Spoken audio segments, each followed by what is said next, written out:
In the spirit of pioneering excellence and groundbreaking achievement, it is my profound honor to introduce our keynote speaker, Austin Hodges, a distinguished member of our very own first graduating class of the SBM.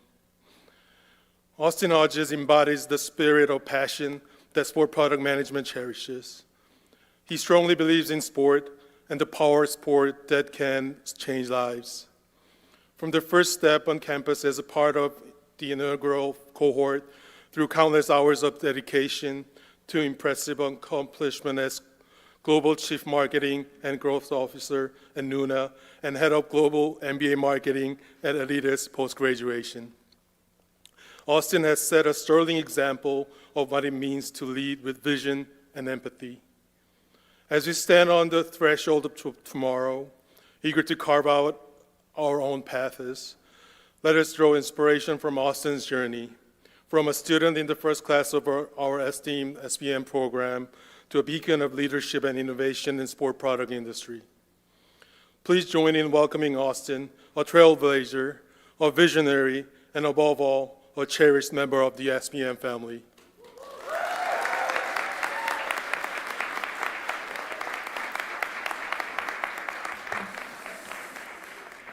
I wish they would stop saying I was a part of the first class 10 years ago. Feel super old, but I am humbled and honored to be here with you all.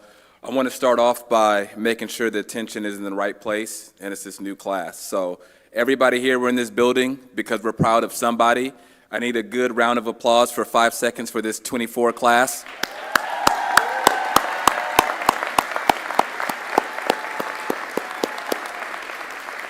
I also want to give a thank you to some strong mentors and leaders that I've had in this program. One of them, VP of Jordan, Rashad Williams. I see him here in the building. Give him a round of applause. Thank you to Ellen, her staff, my first cohort who's with me in spirit, and you all again. I'm grateful to be here. So this is how it's going to go. I saw from the recap video you guys all like to drink, so I'm going to make sure that I get you in and out of here quick. I'm not going to take all day. You'll find after this speech that I'm just like you, so I can read your mind. And so this is how it's going to go. Brief intro, a little bit about me, the connection to the program. And then I'm going to give you a few nuggets that I wish that I could share with myself when I was sitting in your seat. But before the who, I'm going to start with the why. Why am I here, and why am I doing this? I really do see the beauty in the road that you're about to travel. A road with promotions, layoffs, stolen credit, recognition, raw creation, standard creation, leadership, undeserved blame, and a craving for innovation that's satisfied never. Make no mistake, you'll get up here, you're going to take pictures, you're going to have those drinks I talked about, you're going to get some awards, you're going to celebrate, but you're not walking into a beautiful sunset. But if you're a part of this program, I know you wouldn't want to have it any other way. Can I get a go Ducks? Go Ducks. Second why, I'm grateful. Never forget those who've contributed to your success. I'm grateful for a mother who worked 2 jobs so I could play sports and never missed a day of prayer for me. I'm grateful for a father who made an honorable living building trucks and instilled confidence in me at an early age, and who once said, I wish when I was your age I had somebody who believed in me. I do this job so you don't have to, so you can do what you love. I'm grateful for a coach who made me an All-American guard and gave me my first real career option and helped pay my way through this very program. I'm grateful for the SBM family, Marin, and everything Ellen has done for me. I remember walking into the first class orientation, and at that time I wasn't as polished as I am today. Lacked a little bit of confidence, and it's the first class, right? So it's the orientation. So you're coming in and you're measuring yourself against the people. So I look to my left, we're all in a line like you are right here, and I'm like, hey, what's your name, man? Chris? Chris, nice. What did you do before you got here? Well, Chris was an accomplished lawyer for 10 years and already had his master's in finance from Notre Dame. Like, that's dope. Look to my right, Lucy. How you doing, Lucy? What did you do before you got here? Well, Lucy already had her master's in biomechanics from Cambridge. I wanted to call BS so bad, but the more she talked, I realized from her accent she was telling the truth. And like then, And now, Ellen asked me to be one of the first speakers to a group of Nike execs and donors. I'm sure you guys have been through that whole thing before. And I was confused. I'm like, why me? Chris, Lucy? You know what she said to me? It's apparent you don't see in yourself what I see when I look at you, and you better fix that now. And like then and now, I'm very grateful. So thank you, Ellen. And the third is a much more sinister and selfish reason. The sun's coming out, which means the guns are coming out, and I'm not prepared. Ellen has agreed to pay me just enough money so I can afford that wonderful new weight loss drug, Ozempic. Need to lose 40 pounds by summer. No, I'm joking. The third is because when you complete this program, we're family. You're a part of the SPM family, and family looks after each other. So again, it's not about me, it's about you, so quick about me. Born in Portland, Oregon, so naturally I fell in love with the industry at an early age. About 80 pounds ago, I was an amazing All-American small-time basketball player. I heard about the program and locked myself in a room for 3 days because I needed to finish my portfolio, and the thought at that time of getting a master's in a traditional business program felt elementary. I'm a man of faith who's always favored loyalty over personal gain. I'm married up to an amazing wife and blessed that both of my kids look more like her than me. And I'm very, very, very competitive. Very competitive. I feel like when I'm on my game, I'm unstoppable. And when you leave these doors, I promise you, you'll be unstoppable too. Now, nugget 1. Remember each and every why. Your whys are your only sustainable whys, not wives, let's be clear, whys. Your whys are your only sustainable source of motivation. Your whys give you perspective. Your whys get you through rough days. Rough days like I'm sure you had in the SBM program, and I had in the SBM program, to where I had a lot of creative tension with the teammates. So what do? Naturally, you take your lunch break, you go on a walk, and what better place to go on a walk than the beautiful waterfront, right? I know you've done that before. You get there and you think, I'm gonna have an amazing, beautiful backdrop to help ease this creative tension, only to find 2 homeless people having sex on the lawn at noon, like they're in the Four Seasons private suite. A horrible sight, but an incredible icebreaker. But other rough days, like not getting the head of a comms job when 5 of the 5 panel interviewers voted for you, but they instead chose to give it to a friend of theirs from outside of the company. Rough days like when an NBA MVP invites you to his home only to yell at you on his couch because you made a mistake. That was the most comfortable couch I ever sat on, though. Rough days like when an FBI investigation into your brand turns coworkers' lives upside down, and you're conflicted because people move on and there's more opportunity, but the lives of those who you know has been upended and changed.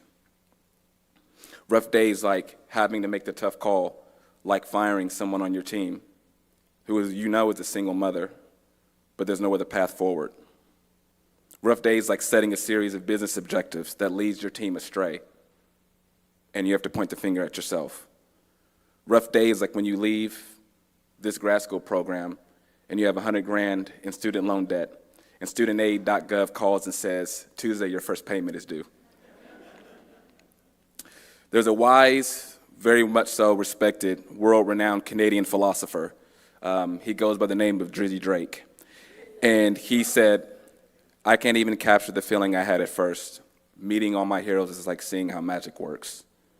Your whys will sustain your belief in magic. Talked about bad days, but there'll be good days too. Man, there will be good days, and those good days will give you amazing perspective. Good days like when you finish your capstone project, and it comes to life, and you marvel at what you've created. Good days like getting an actual call back from Nike and Adidas after being in a position to where you apply to all of these companies, and you can't get your foot in the door for the jobs that you know that you would kill. And your mentor in this program happens to be the head of Nike basketball, and he offers you a job, and you choose Adidas because he gave you the best advice ever, which is take that job in sports marketing. There's no better place to accelerate your growth. If anything goes wrong, I got you. Thank you, Kevin Dotson. Good days like today, when you accomplish something and you built a foundation for success, when you know that you can walk into any room and not feel intellectually inferior. Good days when you remember and look back, you joined this program because you can hear the music. Now you walk out of these doors and you can hear and play. Good days like walking into a contract negotiation with 12 uptight lawyers dressed in all black like villains in the Matrix, and you come in some sneaks, beanie, rag and bone shirt, and you wipe the floor of the negotiations with them. Good days like you sign a LA Dodgers contract 2 months before Shohei Ohtani signs with the team, and you got a 500% discount. Good days like when the CEO of a global leader of children's products calls you and asks you to be his first CMO because he's seen how you can bring the power of storytelling in sports into an industry where those two concepts are foreign. Thank you, Brad and Kenny. Good days like standing here in front of a building of future leaders and seeing it all come back full circle. Cherish the good days. People are going to tell you, don't get too high or too low. Forget all that. This isn't TV. Ride your highs as much as you can. There's enough negativity and bad things in this world. Never apologize for feeling good. Next nugget, we're almost done. Have faith in your tools because the ceiling is always under construction. I assure you, you have everything you need to be successful. Whether you're joining a brand or starting your own, it's all an equal playing field now. The tone of many leaders when they come up here is, you can be just like me if you're as smart as me and you do everything right like me and you never make a mistake like me. That's all BS. This is the truth. When you walk out of these doors and you walk into your new company's doors, it doesn't matter if you're a first-round draft pick, number 1 pick like LeBron James, or a 7th-round draft pick like Tom Brady. It's fair game to all the Nepo babies. It's fair game to all the LinkedIn all-stars. All that matters is production. All that matters is opportunity. This industry moves so fast, and you will have your opportunity. And I hate to say this, it's probably not something I should say, but Tom Brady is considered the GOAT, but it takes luck. It takes luck like my beloved Seahawks being on the 1-yard line and Marshawn Lynch is in the backfield. And instead of giving him the ball to hand off for a touchdown, you decide to throw it, and then there's an interception at the last second. It takes a little luck. So keep showing up every day and ensure that your effort is impervious to circumstance, and that's how you create your own luck. The last nugget, be intentional about the type of leader you want to be. Think about it now and don't break from it. I always make a joke that when I am introduced to a new team that I negotiated just enough money so I can get fired tomorrow if I have to sacrifice my principles. I won't do it for anyone. And remember, a company is nothing more than a collection of people. It's no Excel spreadsheet. There's no I punch in, I do this, and then I get that. There's none of that. This is where the power of sports and team makes you dynamic. Be good to people. Understand that your words can make somebody's day and have them run through a brick wall, and your words can crush people. I said that I'm a man of faith, and I'm not trying to impart on anybody, but the Bible I read says to save your life, you must lose it. In corporate America, in order to lead, you must follow. You will be in a constant battle between confidence and ego. So I'm going to define those two principles for you in closing. As a leader, you must feed confidence and starve ego to the best of your ability. Confidence knows that everyone has ideas. What brings them to life is team execution. Ego says, forget it. I don't have time to teach. I'll do it myself. Confidence gives credit to your team and recognizes others' contributions above your own. Ego takes credit for the work and rushes to LinkedIn and Instagram to post it and take that credit for yourself. Confidence empathizes through thoughtfulness and compassion and brightens inevitably dark days. Ego ignores the sign of struggle and makes it every person for themselves. Ego hesitates to hire those who are smarter than them out of fear. Confidence wants a team of individuals who are better. Confidence mentors young black boys and tells no one about it because they need that type of leadership. Ego makes it about them and seeks credit. Ego sees problems in the workforce and society and thinks that's other people's problem. Confidence knows you can't solve all the problems in the world, but each day you look to positively impact people's lives. I've said it before, when I'm at my best, I'm my daughter's father. And I try to be the leader that I hope she gets when she enters the workforce. I'm proud that every position that I've filled in this new job when it comes to dealing with babies, and we talked about postpartum, has been women. Now, I can't tell you if the future of the world is female, but I can tell you that the future of my org is. Now, who would have thought? Who would have thought that little black boy who would draw shoe designs on lined paper and send them into Adidas at the age of 13 would lead NBA signature footwear franchises? Who would have thought that that little black boy who dreamed of the NBA but only grew to be 5'11" and couldn't jump and a little bit overweight would use the NBA and the power of sports to change lives? Who would have thought that the young black man who didn't get into Harvard but chose this program would go toe-to-toe with Ivy League graduates and again wipe the floor with them every day? Who would have thought that I could embrace this style of leadership due to sports experience that would give confidence to everybody who calls me a teammate? Who would have thought that you would share this cohort from around the world and finish this program with everything you need to accomplish your dreams?